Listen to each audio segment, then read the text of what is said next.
Go for the beers. Go for the cheers. Go for the hit and the hits. Go for the scene. Go for the screens. Go for the gallery. Go for the win. Go to Ocean.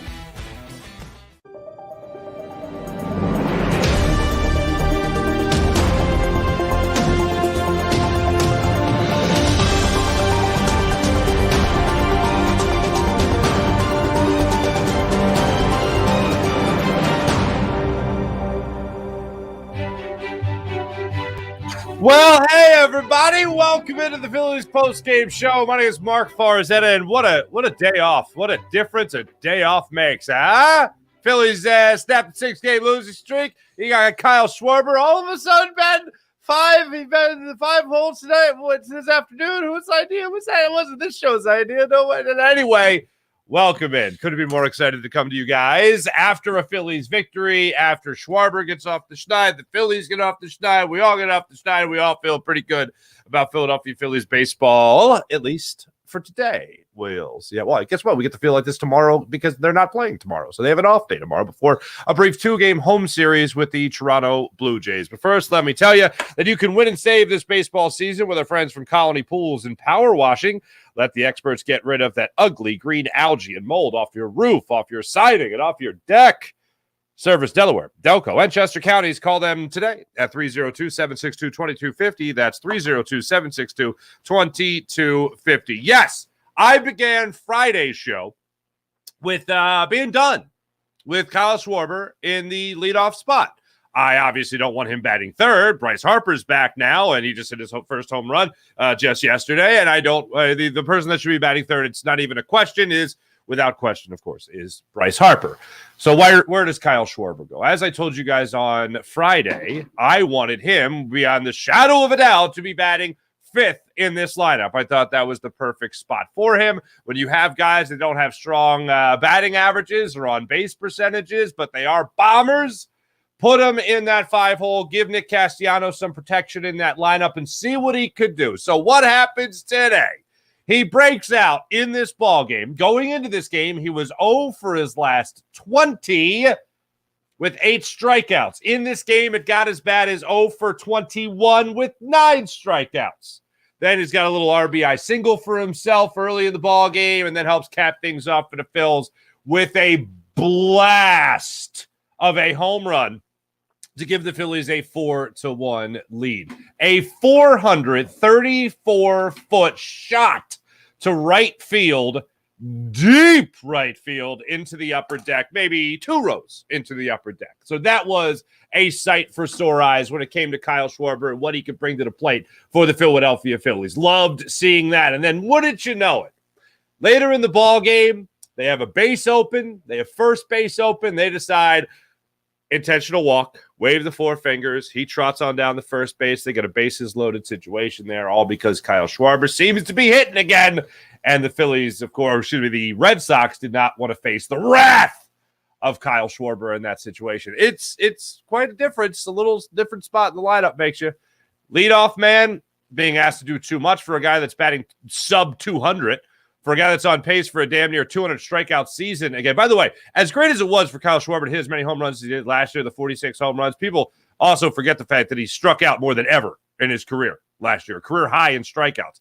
Wouldn't want to see him challenge a new career high in terms of strikeouts. So why not move him down in the order a little bit, take a little pressure off of him? And here's the beauty part.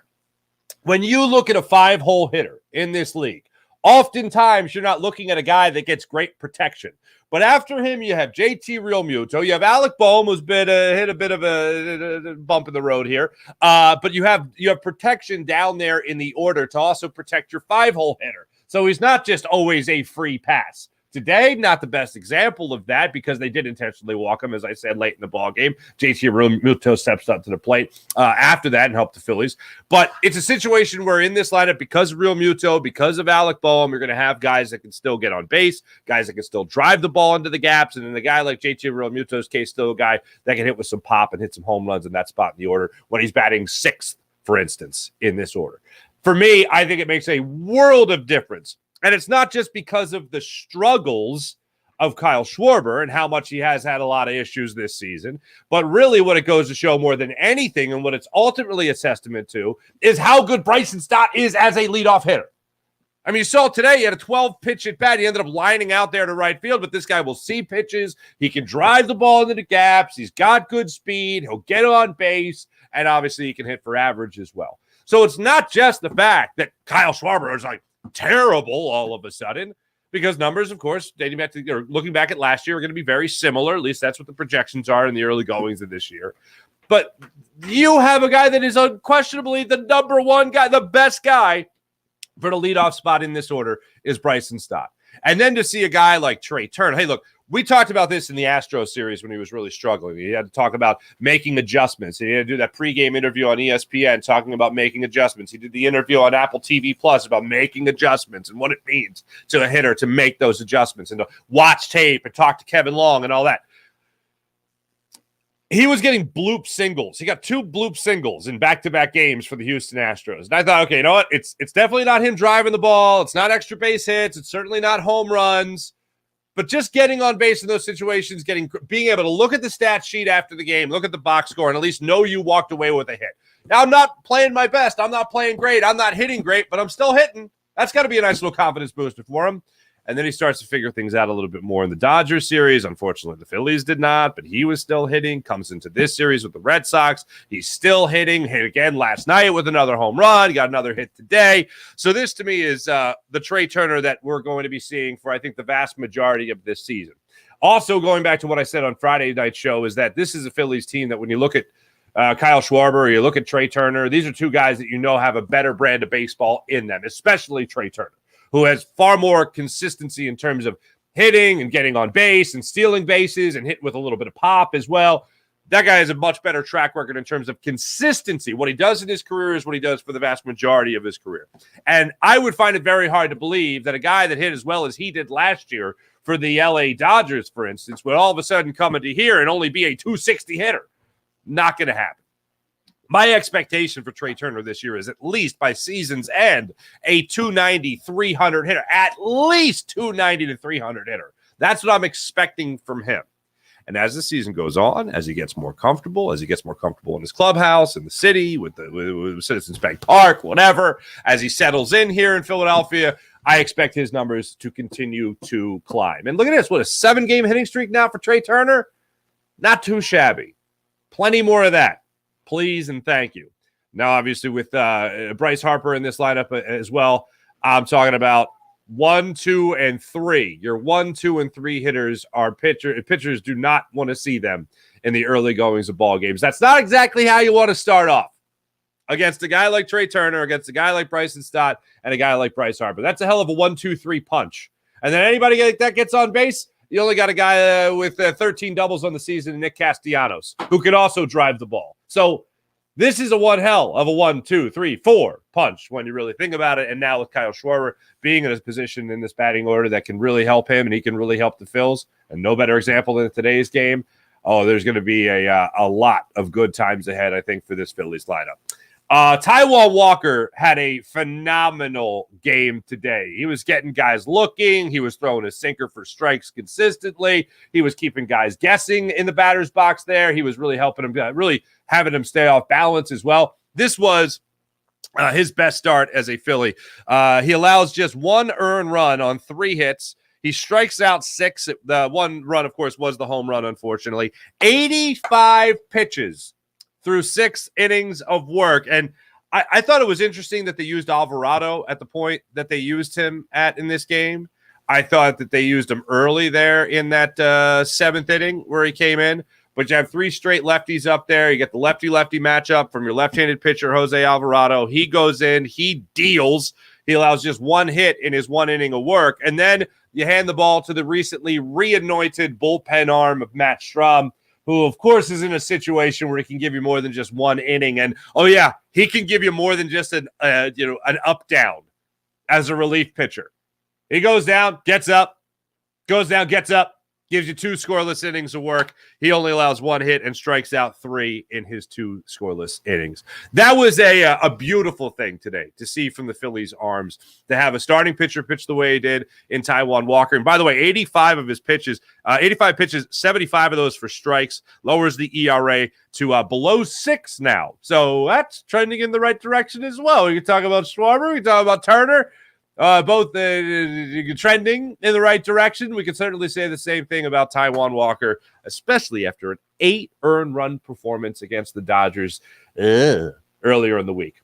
That was no bueno. But Taijuan Walker improves to 3-2 for the Phils. You got a hold for Alvarado, and Strahm gets his first save of the season. So how about that? Also, in the meantime, he lowers the ERA to 3.14 on the season. The other way for the Red Sox in this game, they had an opportunity to score some runs early. That went by the wayside. Yoshida got you 2 hits for the Boston Red Sox today, and really that was it. I mean, Tapia comes out there with a hit, as does Casas, and Hernandez got you a double, and he was stranded at second base in the late eighth inning for him. So really all around, just a great game by these Philadelphia Phillies. One thing that I thought was a little interesting was that play at first base by Alec Bohm. If you don't remember the play that I'm talking about, it's the Phillies are up 4-1. You're in the 7th inning. Alvarado's in the ballgame, and it was the only hit that he had surrendered, and it was the Yoshida single to left field, I believe it was. Tapia comes up, ends up flying out to center field. Then Devers steps to the plate, hits a sharp one-hopper to Alec Bohm at first base. So it's 4-1 ballgame, 1 out. Bohm fields the ball and tries to tag out Yoshida, who is on first base. To me, it's a double play ball. I don't know if Yoshida thought that Bohm caught a line drive and was going to try to double him up on first base. But Yoshida, instead of taking off for second, stays at first, dives back into first. Bohm doesn't have an opportunity to tag him out, and instead just steps on first, and they get the out. I went back and I watched the play a couple times just to make sure the ball did one hop to Bohm, and I went back and I even looked at the play-by-play of the game, and I was like, no, that definitely was a ground out. So they were debating. Mike Schmidt and John Kruk were trying to debate the rules of the game at this point, and I thought, we're making this too complicated. There was an opportunity that ended up not biting the Phillies in the butt. I mean, if you look at the next after Devers, I believe it was Duran that came up next. He ended up grounding out to Bryson Stott at second base. But if he steps up there with a runner still on base, let's say he hits a home run, all of a sudden it's a 1-run ball game in the 7th inning, and we all know the Red Sox bats can explode at any moment. So at that point in the game, I'm thinking, well, what are we arguing? Well, what are we trying to figure out here? That's a double play ball. Bohm fields that ball, fires to second, 1 out, fire back to first. That's 2 outs. You're out of the inning. You're sitting pretty at that point. I don't know what they were arguing. I don't know what the point that was they were trying to make. But to me, I thought that was an easy double play ball. Bohm, I guess, tried to do it all himself by tagging the bag and the runner. And once he steps on first, it's over. He steps on first, the other runner's on first, you're good to go. You're good to go. I believe by rule, even if he is still on first base, if in this case Yoshida is still on first base with Devers running up the line, he's still not out. You got to he's not automatically out because it's not a forced play at one bag. That's where I think they were making it overcomplicated, but it was a double play ball. Could have been out of the inning. Didn't end up hurting the Phillies, thank goodness, as they were able to handle their business as the game went on.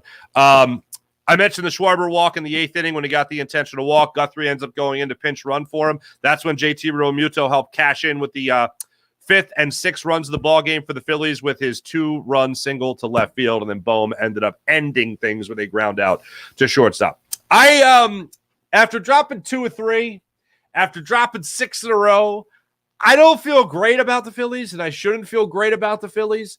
But having 2 major things happen here in this particular game have me more optimistic about the Phillies starting a brief 2-game series with the Toronto Blue Jays coming up on Tuesday.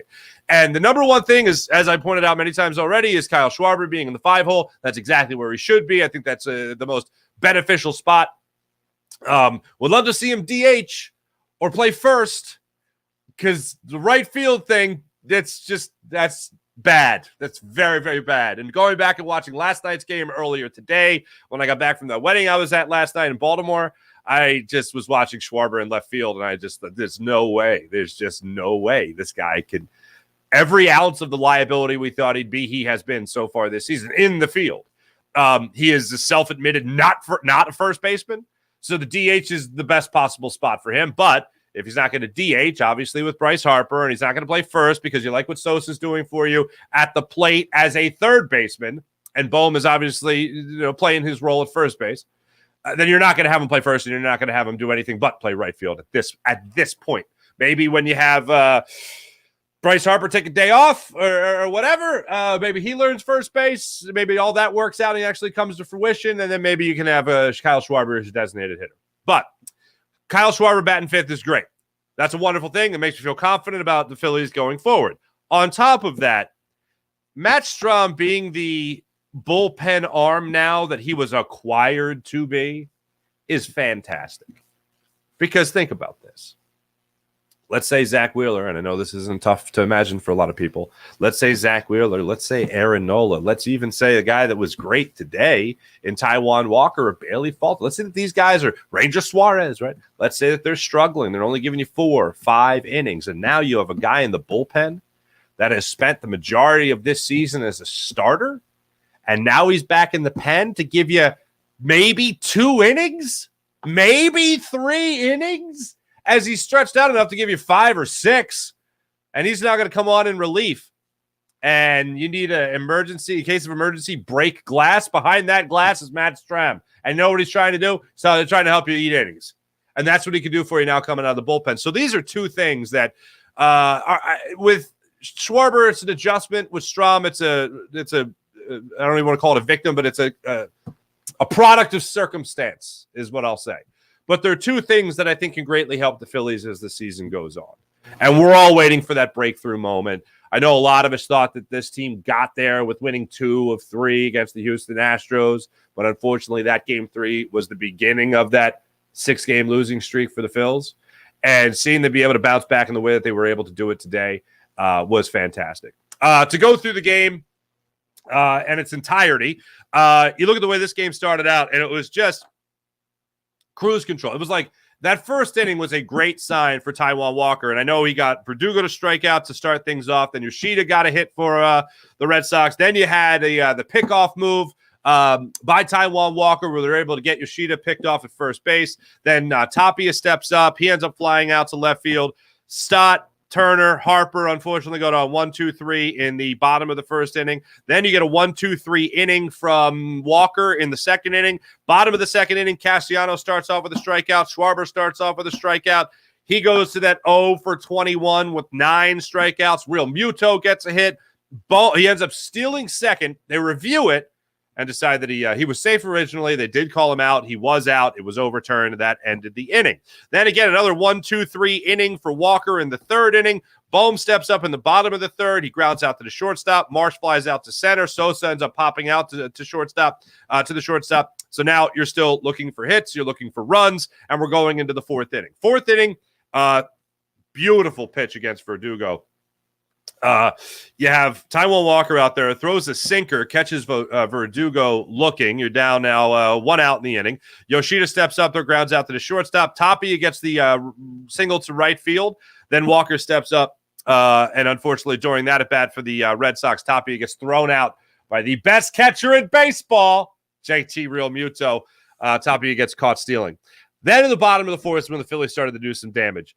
Stott and Turner both start the inning off with singles. Harper steps to the plate. This time around, no batting gloves. First at bat, I believe there are batting gloves. Second at bat, no batting gloves. Harper steps up there, draws the walk. You got bases loaded, no outs. Nick Castellanos gets the ground ball. It's the fielder's choice to third. Devers makes a great first off, makes a terrible play in bobbling the baseball. All right, maybe he gets a double play there. But bobbles the baseball.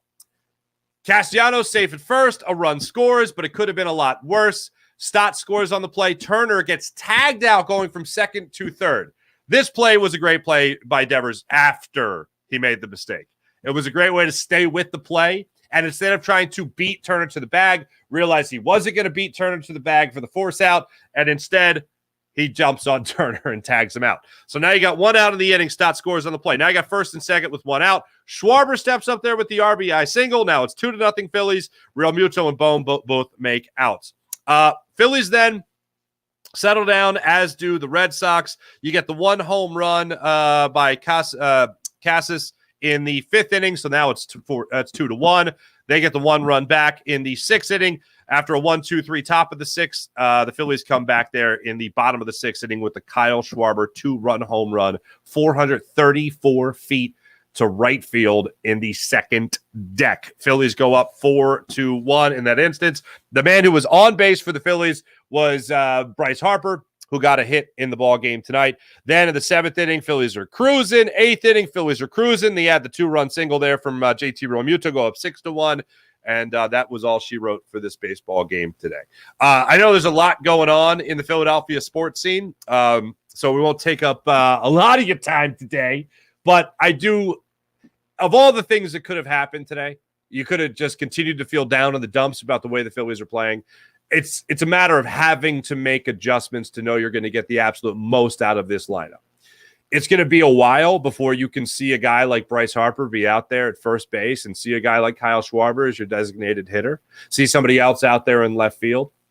That's going to be a while. But as of right now, with what you have, this is the best possible lineup you can ask Rob Thompson for. It might be a couple of games too. It might be a couple of games. I won't say too late. But it might be a couple of games late in doing it. But I just think that this was the most obvious thing. And it's not so much a demotion of a guy like Kyle Schwarber. If I'm Rob Thompson, at least, this is how I'm framing it. It's not so much a demotion of Kyle Schwarber as much as it is a promotion of Bryson Stott, one that has been well earned this season. And all the work he put in the offseason, all the work he put in last year by becoming an everyday big leaguer, and the Phillies trusting him as their shortstop, and now them trusting him as their second baseman with Trey Turner patrolling the sixth spot there in the field. This is a great thing for the Phillies. And if you are going to get both these guys now, Stott and Turner, to be hitting, and then Bryce Harper steps to the plate, that is a dangerous 1-2-3. And Castellanos, and you can go right through the order right there. And you're going to get situations now where guys are going to be wanting to walk your 5-hole hitter.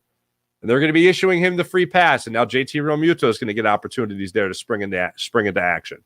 And now you're going to have other opportunities there for Alec Boehm. And, of course, whoever's batting ninth for you in this lineup as well, and Brandon Marsh. Like all these guys, this is a very dangerous lineup. And I look forward to the moments where they are going to be hitting their stride because I don't think it's that far away. Or maybe we see a little early outburst as opposed to just the June Kyle Schwarber we all love watching and have watched really throughout his career, not just here in Philadelphia, but that just seems to be the month he explodes. Maybe you get a little earlier version of that by moving him down in the lineup a little bit and making sure he's still getting protection with JT Realmuto batting behind him. So I know we don't feel great about the Phils as they're now still 3 games under 500. They were 4, obviously, before today. So maybe this is an opportunity for the Phillies to spring back in the month of May and make you feel a little bit better about how this summer is going to go from a baseball perspective. As for the Phillies, looking at the next couple of games that they have coming up here, as I mentioned, they got the Toronto Blue Jays coming to town for a brief 2-game series starting on Tuesday in South Philadelphia. That'll be a 6:40 start time in South Philly. Aaron Nola will get the start in that one, then Zach Wheeler for a 4:05 start time on Wednesday. And then they head to Colorado for a 3-game series before heading to San Francisco to revisit Gabe Kapler. And there'll be a 3-game series in San Francisco there. So a 6-game road trip for the Phils. Colorado, by the way, not the same Colorado Rocky baseball team that we saw that the Phillies took 3 of 4 from. The Colorado Rockies ended up taking 4 straight wins, including a 3-game sweep of the Milwaukee Brewers. Most recently, a 9-6 win to cap off that 3-game sweep. They are now playing the New York Mets. They're playing today and going for an opportunity there to actually win that series against the Mets. How about that for the Rockies? They're winning 11-6 right now in the bottom of the 8th inning in New York. So you guys will, I'm sure, keep an eye on that one as well. As for the Toronto Blue Jays, the next team the Phillies face, they are in a really tough battle there in the AL East with what the Orioles are doing this year, the Rays, of course, what they're doing this year, and the New York Yankees are so anyway, they're looking to take a sweep against the Pirates. The Toronto Blue Jays are 20-14 on the season. They're playing the Pirates right now, and they are up in the middle of the fifth inning right now. That game just went to the middle of the fifth inning. The Jays, Toronto Blue Jays, are up 5-0 on the Pirates in the middle of the fifth inning in Pittsburgh. The Blue Jays, by the way, looking like they're on their way to a 21-14 record before coming to South Philly to take on our beloved Philadelphia Phillies. Thanks for watching. Thanks for listening. My name is Marc Farzetta. This is the JAKIB Media Phillies Postgame Show, and it's brought to you by the wonderful people at Colony Pools and Power Washing. Colony Pools and Power Washing, bring your home back to life for the summer of 2023. Give our sponsor for the entire baseball season a call at 302-762-2250. That's 302-762-2250. If you're tired of seeing green algae stains on your roof, if you live in Delco, Chester, or in the state of Delaware, let Colony Power Wash your house. And how about this? Let them take the pressure off you. How's that work? Works pretty good. Am I getting this? I just want to make sure I'm getting this here. I usually like to do a little chat check here, and here's the chat check. Yes, excuse me. Here we go.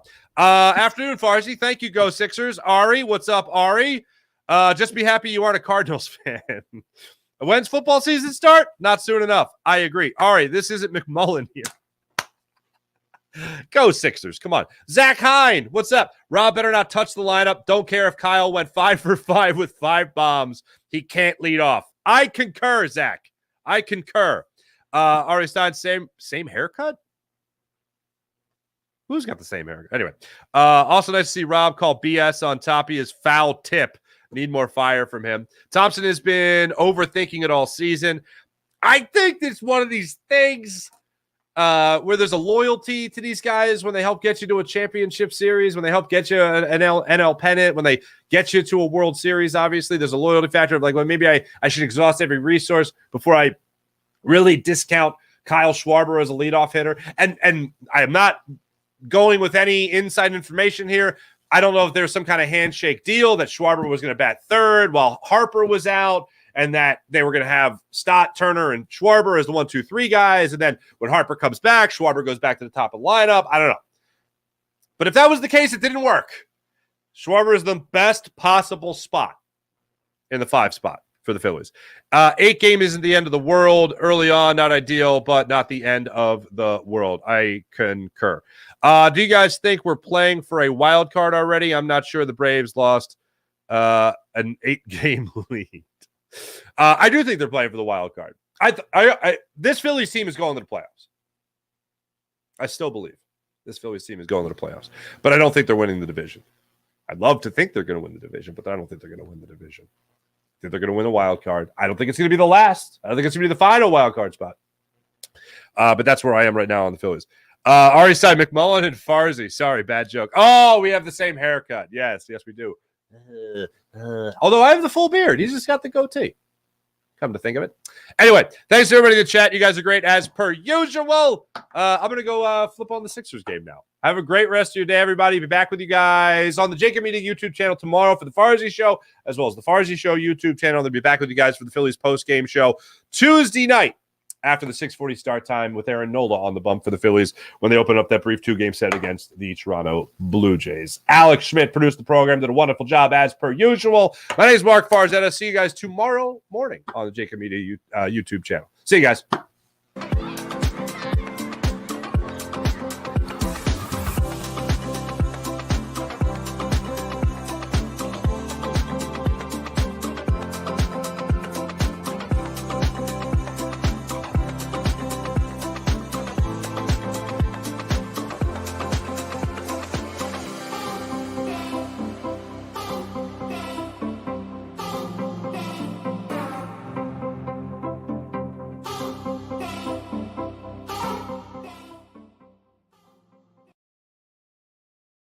Heading down the shore, have a ball once more.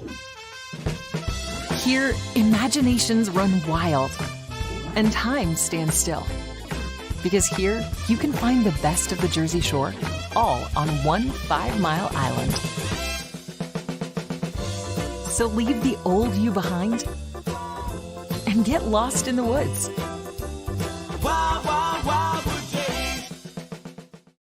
Imagine for a moment that you went to work today and when you came home, you were catastrophically injured. Your life and your family's life. That's what happened to union construction worker Mike Little. I was scared of what the end was going to be, but to be 100% honest with you, I knew I was going to be all right just by talking with Brian. In my heart, I just knew everything was going to be all right. Call the firm and find out why they say, "We got this." Call 215-458-2222.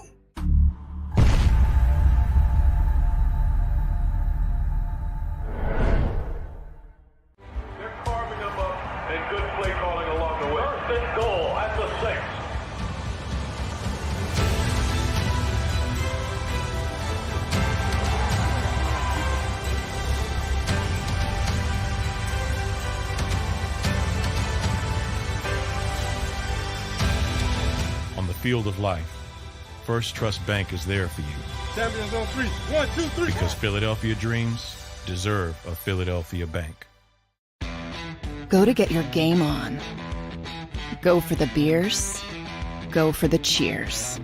Go for the hit and the hits. Go for the stakes and the stakes. Go to get your parlay on. Go to get your party on. Go for the scene.